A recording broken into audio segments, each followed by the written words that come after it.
It was a dark and stormy night in Tokyo, Japan. The rain was pouring down heavily, making the city feel cold and unwelcoming. Despite the weather, a group of teenagers had decided to venture out into the city to explore its many urban legends. Among them was Tomoya, a daring young man who was always up for an adventure. As they walked along the deserted streets, they came across an abandoned train station. It was rumored to be haunted by the ghost of a girl who had fallen onto the tracks and been cut in half by a passing train. Her spirit was said to roam the station, dragging her top half along with her claw-like hands and making a haunting Teke-Teke sound. Tomoya scoffed at the idea of ghosts and dared his friends to explore the station with him. They cautiously made their way through the dark and musty corridors, using only their flashlights to guide them. Suddenly, they heard the sound of footsteps behind them, followed by a faint take noise. The group froze in fear as they turned around to see a figure in the distance. It was the ghost of the girl, her top half crawling towards them with her twisted arms. They tried to run, but she was too fast. Tomoya's friends were quickly caught by the ghost and dragged away, leaving him alone in the dark. He tried to escape, but the ghost was relentless in her pursuit. Every time he turned a corner, he could hear her getting closer and closer and closer. He could hear her dragging herself along the ground, her claw-like hands scraping against the concrete. As Tomoya stumbled through the maze-like station, he began to feel as though he was being watched by something else. The air grew colder and the atmosphere grew more oppressive. He could sense a malevolent presence lurking in the shadows. He soon discovered that there was another ghost haunting the station, one much more dangerous than the girl. It was the spirit of a man who had died in a tragic accident at the station years before. His ghost had become twisted and malevolent, and he was determined to take revenge on anyone who dared to enter his domain. Tomoya tried to avoid the vengeful spirit, but he was everywhere. He seemed to know every corner of the station and was always one step ahead of Tomoya.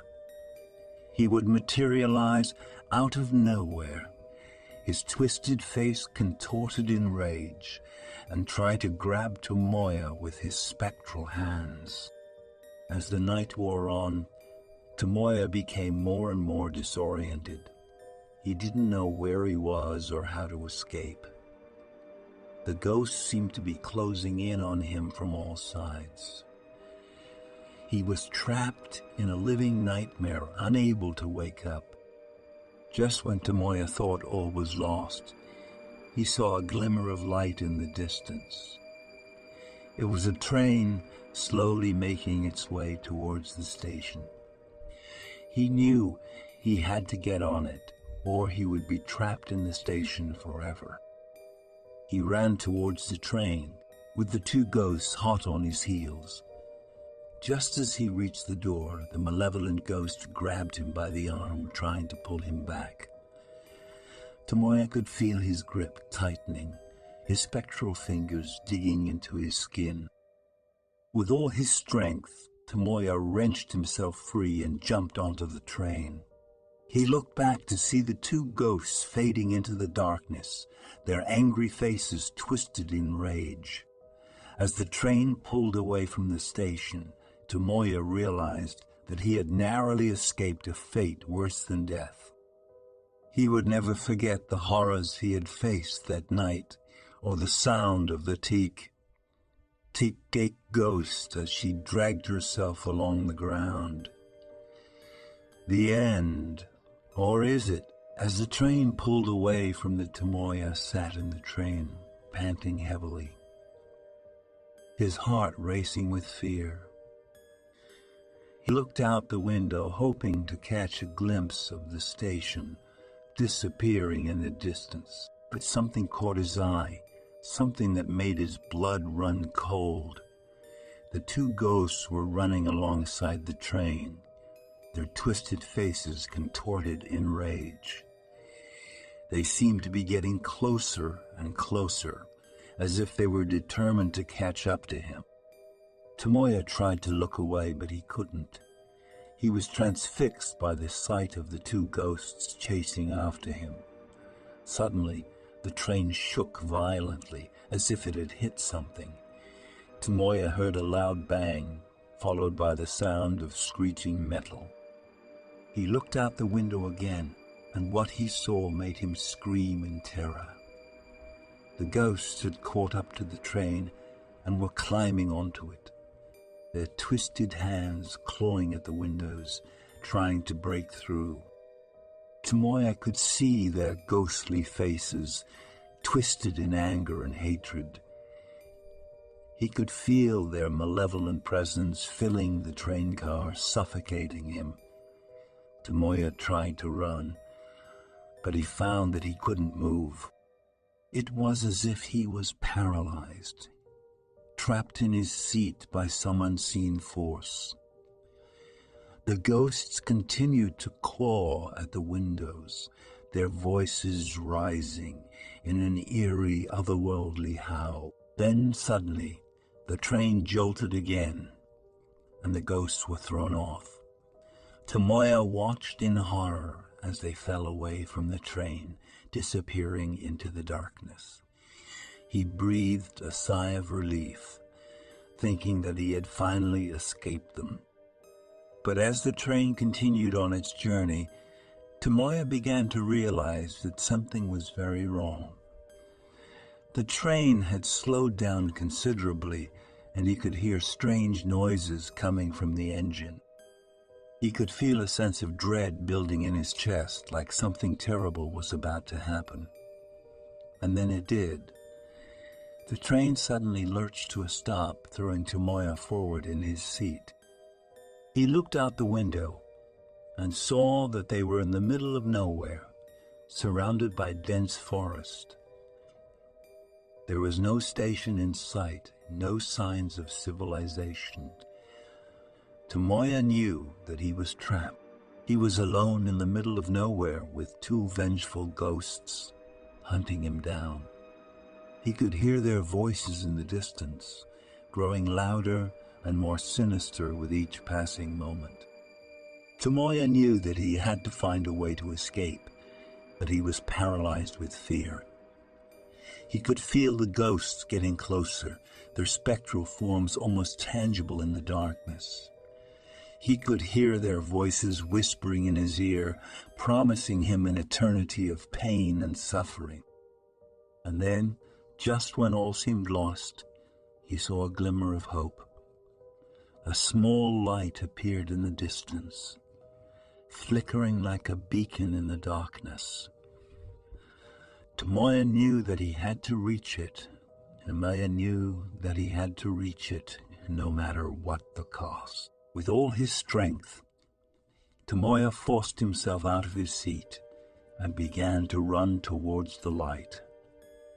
He could hear the ghosts getting closer, their claws scraping against the metal floor of the train. He could feel their icy breath on his neck, their voices whispering in his ear. But he kept running, fueled by a desperate need to survive. The light grew brighter and brighter and brighter, until he could finally see its source, a small cabin in the woods. Tomoya threw himself inside the cabin, slamming the door shut behind him. He could hear the ghosts pounding on the door, their voices rising to a fever pitch. But he knew that he was safe, at least for the moment. And then he heard something else, something that made his blood run cold. A voice deep and menacing spoke to him from the darkness. "Well done!" Tomoya froze in terror. as he heard the voice.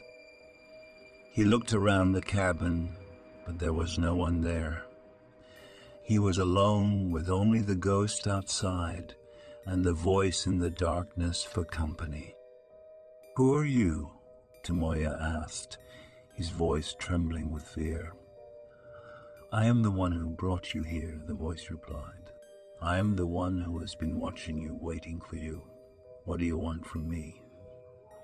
Tomoya asked, his heart pounding in his chest. "I want your soul," the voice said, its tone filled with malice. "I want to take you to the underworld, where you will suffer for all eternity."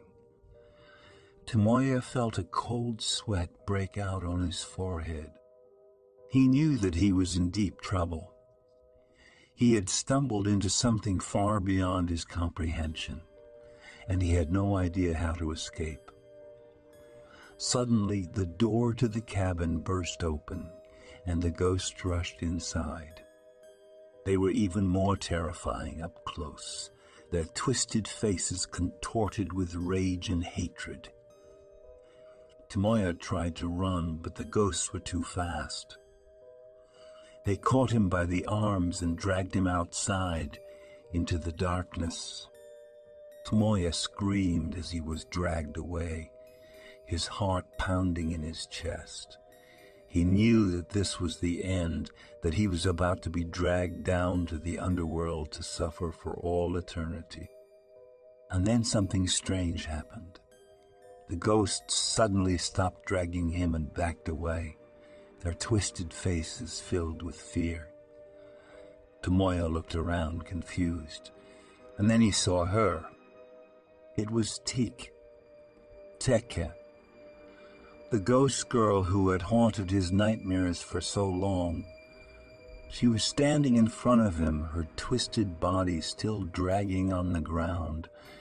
Her eyes were filled with rage and hatred, and she raised her claw, like hands above her head. And then she attacked. Tomoya tried to run, but it was too late. Teke-Teke was on him. He screamed in pain as he dragged him to the ground and pulled him apart. The last thing Tomoya saw before he died was Teke's twisted face, contorted with rage and hatred. And then everything went black. Tomoya woke up in a different place. It was dark and cold, and he could hear the sound of water dripping somewhere in the distance. He tried to stand up, but his legs wouldn't move. He looked down and saw that his knees were hurt, and he had to crawl on the ground like a wounded animal. Tomoya cried out in terror and pain, but there was no one to hear him pain. But there was no one to hear him. He was alone, trapped in a dark and twisted world of pain and suffering. And then he heard that voice again, the same voice that had spoken to him in the hut. "Welcome to the underworld, Tomoya," the voice said. "I hope you enjoy your stay here." And then everything went dark again. Tomoya spent what felt like an eternity crawling through the darkness, his mind slowly being consumed by madness and despair. He had no idea how much time had passed, or even if time existed in this twisted realm of pain and suffering. But eventually, something changed. Tomoya heard a faint sound in the distance, something that he couldn't quite place. It was a sound that was both familiar and unfamiliar at the same time, and it drew him forward like a moth to a flame. As he crawled towards the sound, it grew louder and louder until it became a roar.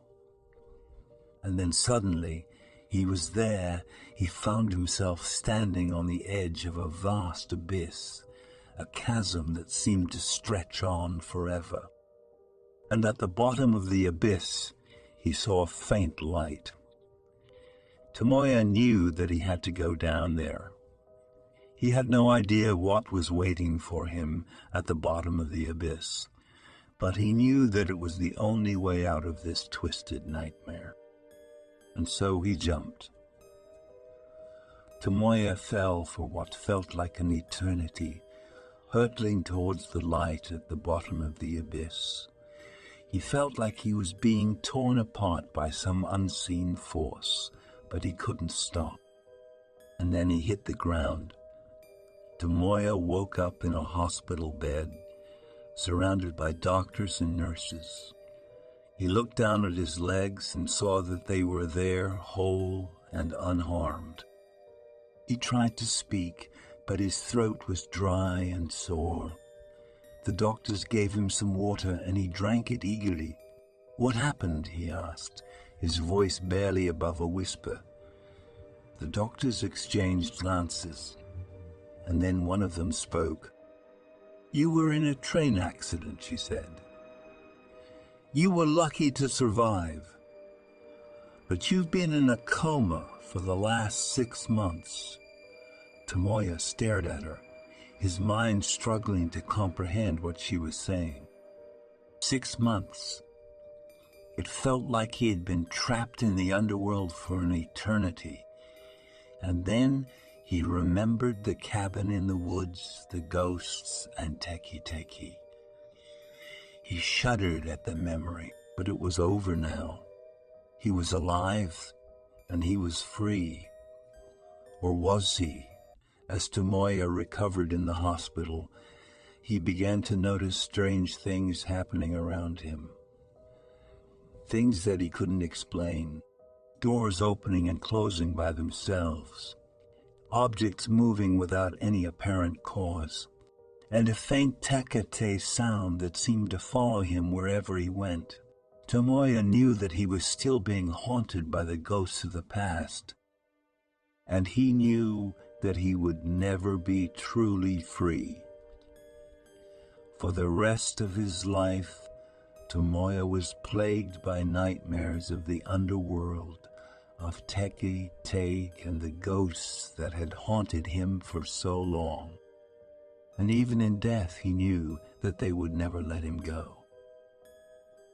If you like my story, don't forget to subscribe to my channel and like the video for more and similar stories.